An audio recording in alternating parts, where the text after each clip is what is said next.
কথা দিয়েছিলাম 1,33,000 টাকার গরু 2 লাখ টাকা হবে মাত্র 3 মাসে। এখন সৌভাগ্যক্রমে দাদা কত হয়েছে? 2,20,000 টাকা বলছে ব্যাপারে 2,20,000 টাকা বলছে। এটা কয় মাস পালা হয়েছে দাদা? 4 মাস। 4 মাস। 4 মাসে 1,33,000 টাকার গরু 2,20,000 টাকা বলে গেছে। দাদা বিক্রি করো নাই কেন? বিক্রি করে নাই, খুব শখ ছিল যে আরো কিছুদিন পালবো। ও আরো কিছুদিন পালবে। কত দাদার ইচ্ছা কত বেচা? কতদিন আর কত বেচার ইচ্ছা? 3 লাখ পর্যন্ত নিয়ে যাবেন। আচ্ছা, আমার বৌদির ইচ্ছা হচ্ছে 3 লাখ টাকা পর্যন্ত নিয়ে যাবে।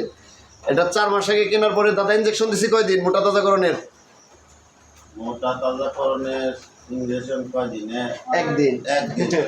মোটা তাজাকরণের ইঞ্জেকশন দেওয়া হয়েছে একদিন, আর সাথে হচ্ছে 2টা সিরাপ দিছিলাম, একটা হচ্ছে পাউডার দিছিলাম, যেটা হচ্ছে দেওয়ার মতো।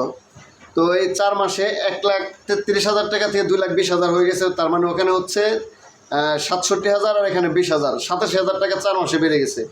এখন আনুমানিক খরচ চলে গেছে এটার মধ্যে 30-এর মতো চলে গেছে ধরেন, কারণ দাদা একটু বেশি খাওয়াই তো, সুষম খাদ্য টাদ্য জেনে যা আছে সব মানে আর কি। বৌদি আপনি কি খুশি? এখন 3 লাখ টাকা বিক্রি করতে পারলে আরো বেশি খুশি, এই তো? ইনশাল্লাহ হবে, তবে আর হবে 3 লাখ টাকা পর্যন্ত করতে গেলে। আমি আজকে যা করার করে দিয়ে যাবো ইনশাল্লাহ, আশা করি হয়ে যাবে। আপনারা অনেকে হয়তো দাদারে চিনবেন, দাদা কিন্তু সাবেক ফুটবলার আমাদের বিপুল ভাই। এটা গাজীপুরের আমাদের এক সময় পুরো বাংলাদেশ কাঁপিয়ে রাখতো, ফুটবল খেলে ডিফেন্স খেলতো। এখন সে হচ্ছে খামারি হয়েছে। এর আগে ছোটো ছোটো গরু ছিল, তার খুব শখ ছিল যে একটা বড় গরু পালবে। তো একদিন পরামর্শ করে বললাম যে দাদা 1.5 লাখ টাকার মধ্যে একটা গরু কিনো।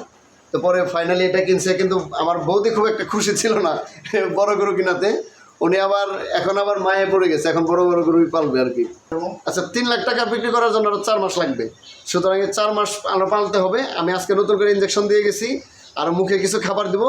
ইনশাল্লাহ 4 মাস পরে 3 লাখ টাকা পূরণ হবে, টার্গেট পূরণ হবে। আমি আপনাদের ভিডিও দেখাবো ইনশাল্লাহ, আপনারা দেখবেন রেজাল্ট। আমি কী ওষুধ দিলাম, আমি কী করলাম, সেটা কোনো মুখ্য না। আপনারা ফলাফল দেখবেন ইনশাল্লাহ, খামারে উপকৃত হবে, আমার উপর খুশি হবে। আমার জন্য দোয়া করবেন সবাই। আসসালামু আলাইকুম।